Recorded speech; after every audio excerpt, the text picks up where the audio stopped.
Let's see if this car starts. Hasn't been started since April when I put the new master cylinder on. I got from California. Let's do some mudding if it starts. Yeah. Currently the worst condition on the farm. Yeah, the floor's caving. Not that it wasn't before. Oh, she's cranking. Come on, battery. It's the fuel pump stopped working. Is that the fuel pump? I think we were worried about that.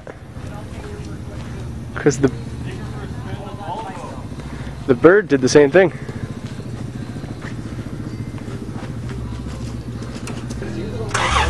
Yeah! Oh, get enough fuel to it. It's been through a lot.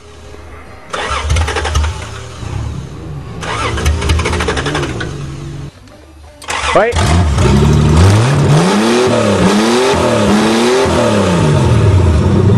Oh.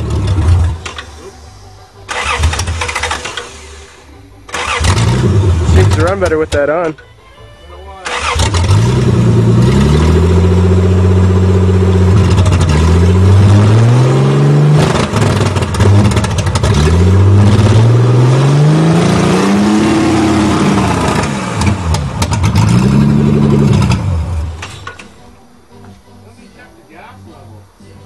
Can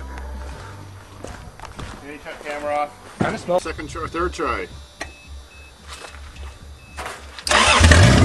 There we go.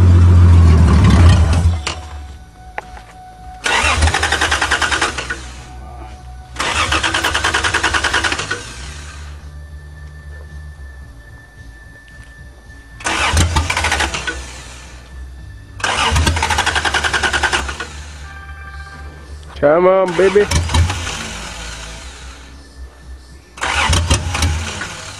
Run the bad gas through it first.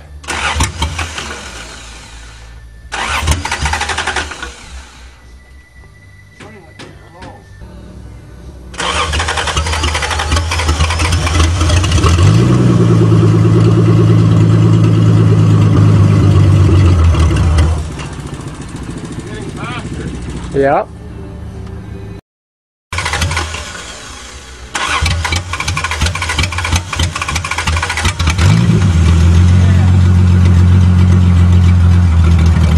Don't let it fool you, it's stalled before. Oh.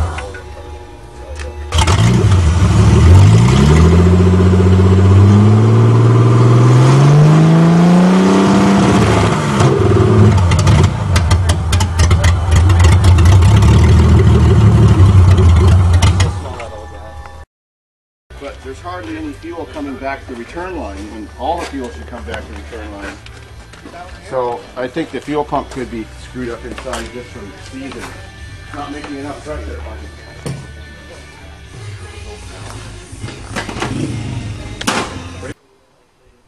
Well, I hate to say it.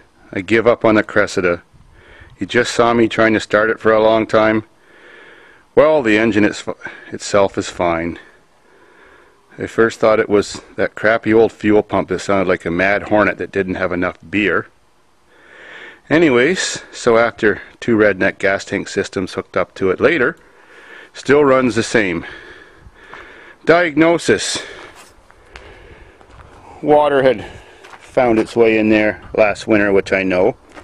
I did try to start it. It did start in the spring and the winter time. But a little bit of water collected in the fuel rail that laid into the little inside tips that feed the injectors, and some of the injectors are seized up and not opening and closing. Disconnected fuel lines, blew lots of air through, purged the system several times both ways. No luck. Oh well, hate to say it, but we have to kill the Cressida now. It just barely runs. So, let's think of a good way suitable for a Toyota. I don't think I've ever purposely killed a Toyota. A Geo maybe, but not a Toyota. Mwah. Well, tractor runs great. So does my 3.8, except we have another old friend that could be on its way out.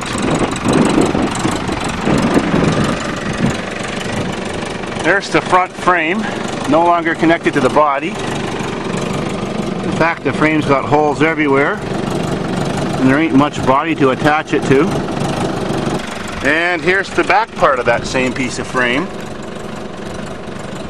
Completely broke off from its body mount.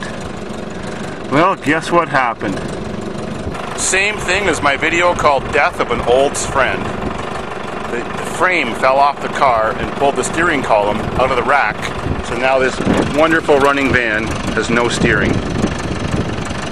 So on not too busy a day, I'll have to pick it up, see if there's some way to reattach the rack to the frame, considering there's no room under there, and see if I can reattach the frame to the body somehow. What a waste. I really don't want to kill this thing, and the radio sounds awesome too.